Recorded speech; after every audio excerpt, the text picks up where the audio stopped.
My son seated me at the back corner of the reception hall, the table farthest from the dance floor. Sandwiched between the caterer's entrance and a pillar at the wedding, I paid $80,000 for. He didn't even tell me directly.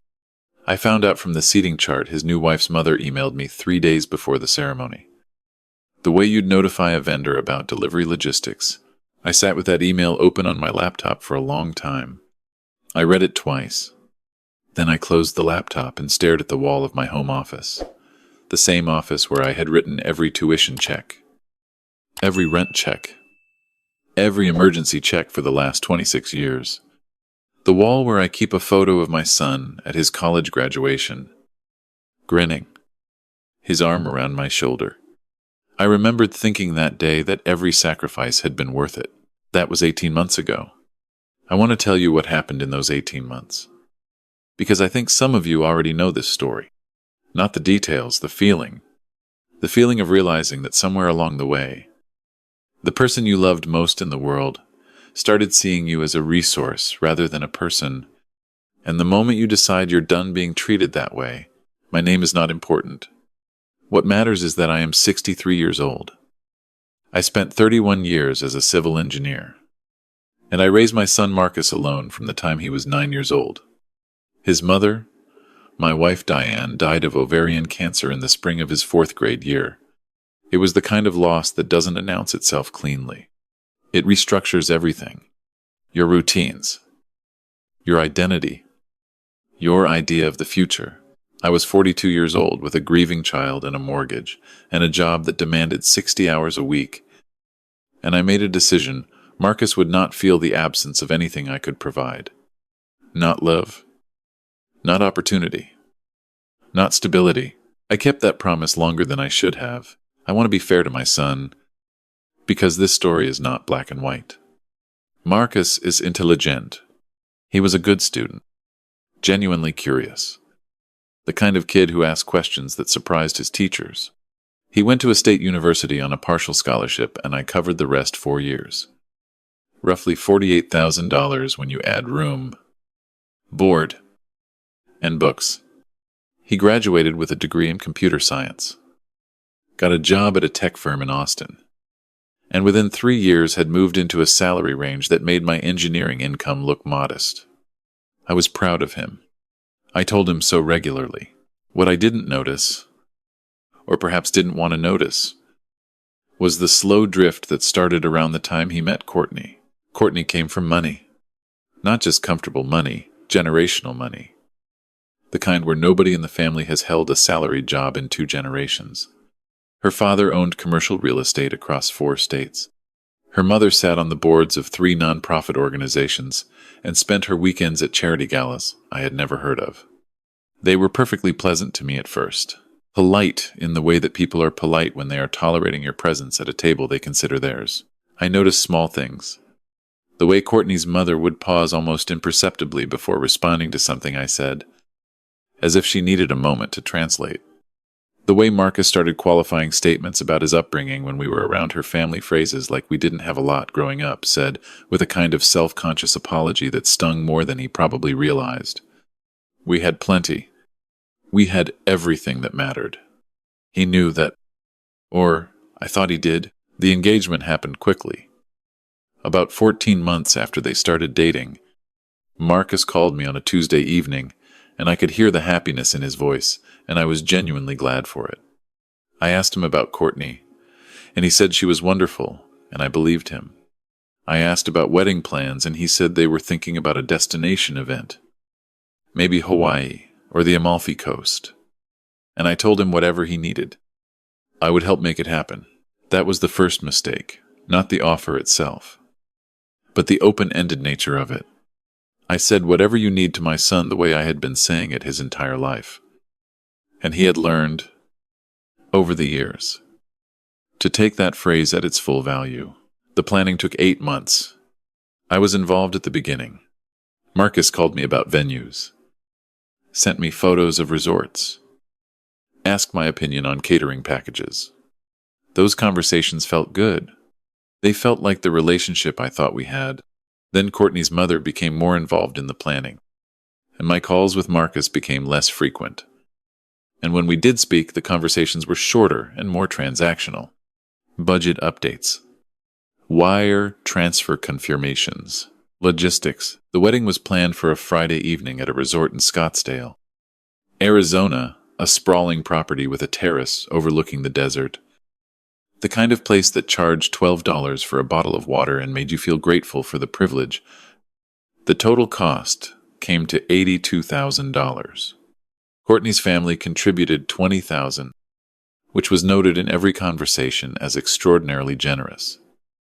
Though I noticed it was mentioned far less often that I was covering the remaining $62,000.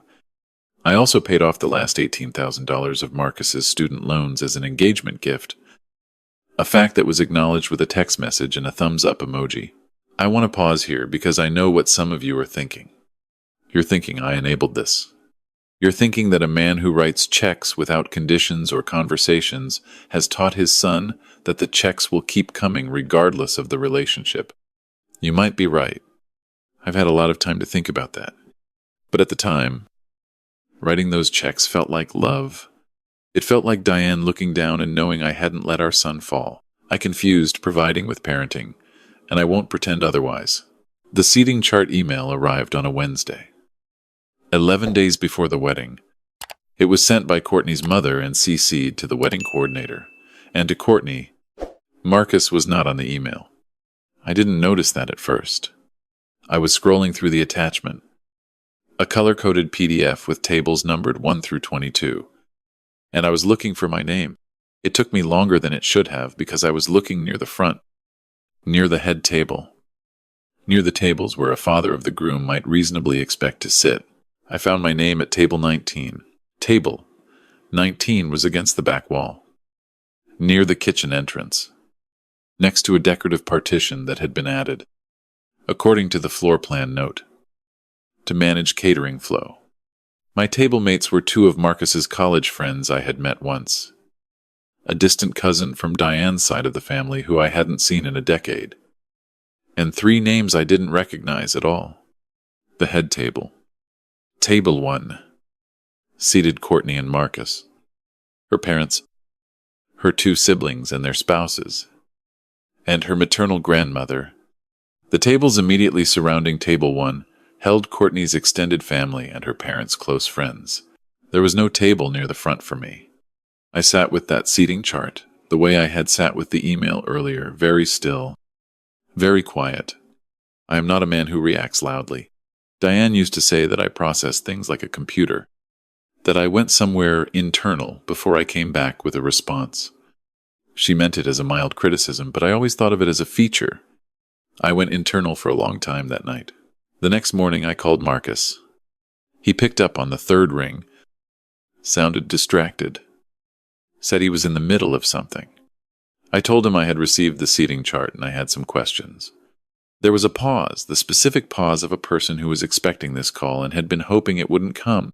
He said the seating was Courtney's mother's area, that he hadn't been too involved in the logistics of it, that the venue had some constraints he wasn't totally clear on. I asked him directly, was there a reason I was seated at table 19? He said he'd look into it. He did not call me back that day. He called me 2 days later and said that the seating was based on the venue's layout and that table 19 was actually very nice. Good sightlines. Close to the bar. He said it in the voice he used when he was repeating something he had been coached to say. I had heard that voice before when he was 16 and trying to explain a bad grade. When he was 22 and asking me to co-sign an apartment lease in a neighborhood I had concerns about, I recognized it immediately. I asked him one question. I asked if Courtney's parents were seated at table 1. He said yes. I asked if her grandparents were seated near the front. He said yes. I said, Marcus, I'm paying for most of this wedding. Where did you think I should sit? He said he'd talk to Courtney. I said, take your time. He never brought it up again. I went to work the next Monday, and I sat at my desk for about 20 minutes before I picked up the phone and called my attorney. I didn't call her about the wedding. I called her about my will. My estate at that point was structured simply, my house, paid off, currently valued at just under $400,000. a retirement account with approximately $340,000, a life insurance policy, and various smaller accounts. The primary beneficiary for everything was Marcus. I had set it up that way after Diane died.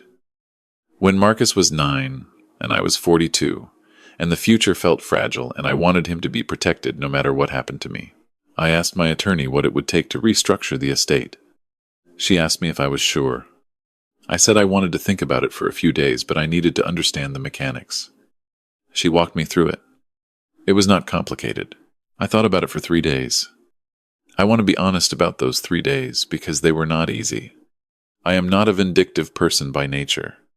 I had spent 30 years building something for my son, and the idea of dismantling it felt like grief. It felt like losing Diane again in a small way, like letting go of the version of the future I had been building toward. I asked myself more than once whether I was being petty, whether a reasonable man would simply sit at table 19, smile through the dinner, and decide that his relationship with his son was worth more than his dignity. But then I would remember the email, the seating chart sent by his future mother-in-law without his name on the CC line, the coached phone call, the silence. And I would think about what Diane would say if she were here, not the soft, forgiving thing I sometimes imagined her saying to comfort me, but what she would actually say. The sharp and clear-eyed version of her that I loved. The one who never let either of us get away with dishonesty. She would say that love is not a transaction. She would say that if your son has learned to treat your love as a transaction, you have not done him a kindness by teaching him that the transaction has no consequences. On Thursday morning, 5 days before the wedding, I called my attorney back and told her to proceed. I also called my daughter. I should tell you about Rebecca. She is Marcus's half-sister. Diane had her from a brief first marriage, and Rebecca was already 12 when I married Diane. So she came into my life as a teenager. We had a complicated start. She was protective of her mother in the way that older children often are, suspicious of me, not interested in being won over quickly. But over the years, something genuine developed between us. I put her through nursing school the same way I put Marcus through college. When she got married at 29, I paid for the wedding. A modest affair at a park pavilion that she had planned herself because, she said, she didn't want me to spend money. I might need.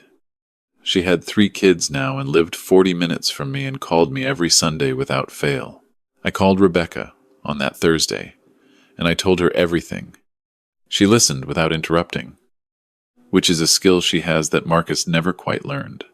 When I finished, she was quiet for a moment, and then she said, "Dad, what do you need from me right now?"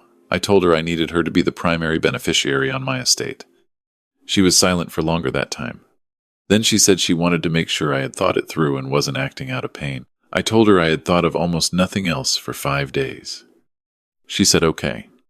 She said she loved me. She said she would support whatever I decided, and she would not use the information against Marcus or bring it up unprompted. I believed her, and I was right to. The will was updated the following Monday. My attorney filed the paperwork and sent me the confirmation. Marcus had no reason to know anything had changed. The wedding was in 4 days. I want to tell you something about those 4 days, because this is the part people sometimes don't understand. I was not plotting. I was not gloating.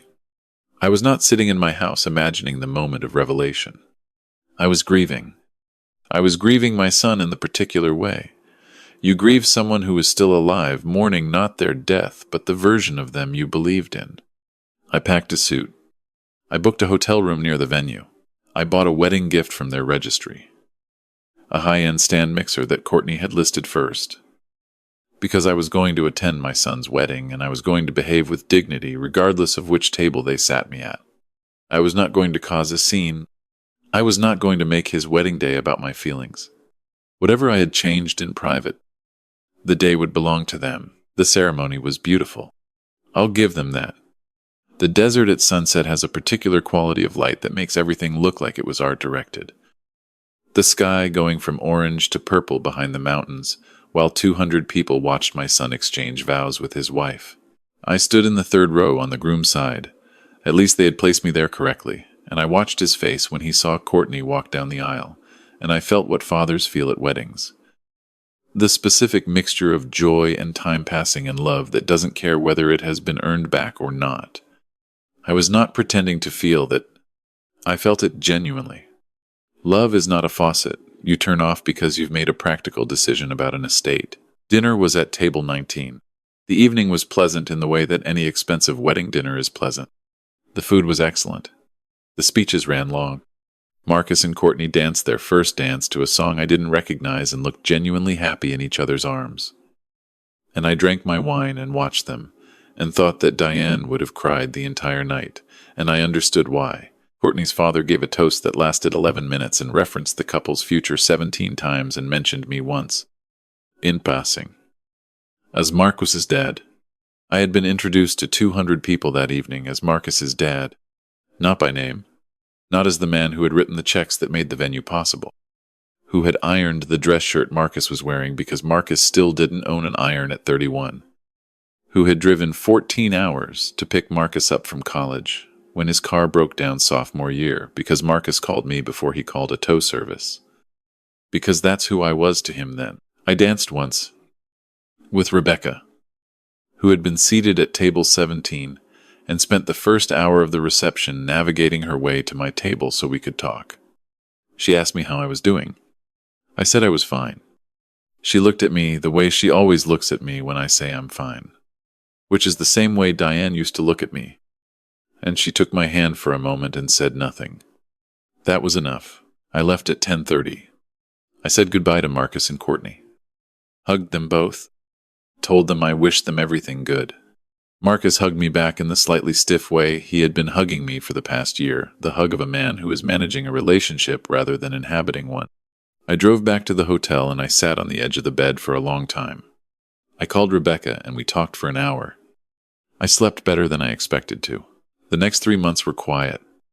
Marcus and Courtney went to Italy for their honeymoon and sent a group text with photos that I was included in along with 40 other people.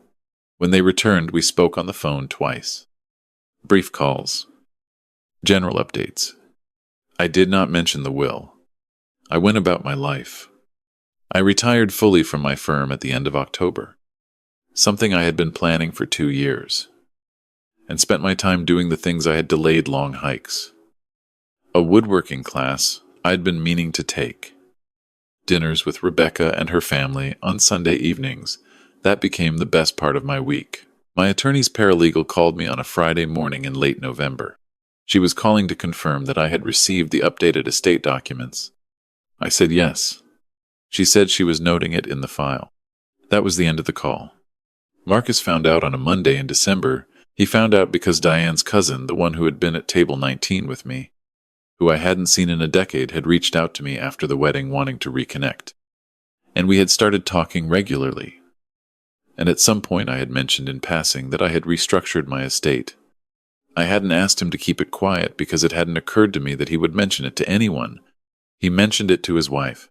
His wife mentioned it to her sister. Her sister was in a book club with a woman who knew Courtney's mother. The specific chain of gossip that led from my kitchen conversation to Courtney's mother's ear is the kind of thing that would have impressed me in a different context. What I know is that Courtney's mother apparently called Courtney, who called Marcus. And by Monday afternoon, my phone was ringing. He said, "Dad, I need to ask you something." I said, "Go ahead." He asked if it was true that I had changed my will. I said yes. He was quiet. Then he asked me when. I told him it was updated before the wedding. He was quiet for longer this time. What he said next surprised me. He didn't get angry. He didn't accuse me of revenge or pettiness. He said, "Why didn't you tell me?" And his voice had something in it I had not heard in a long time, something young. Something that reminded me of the 9-year-old sitting at the kitchen table after we got home from Diane's funeral, asking me if everything was going to be okay.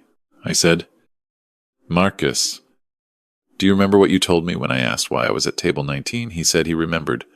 I said, "You told me you'd talk to Courtney. I'm still waiting for that conversation." He didn't say anything.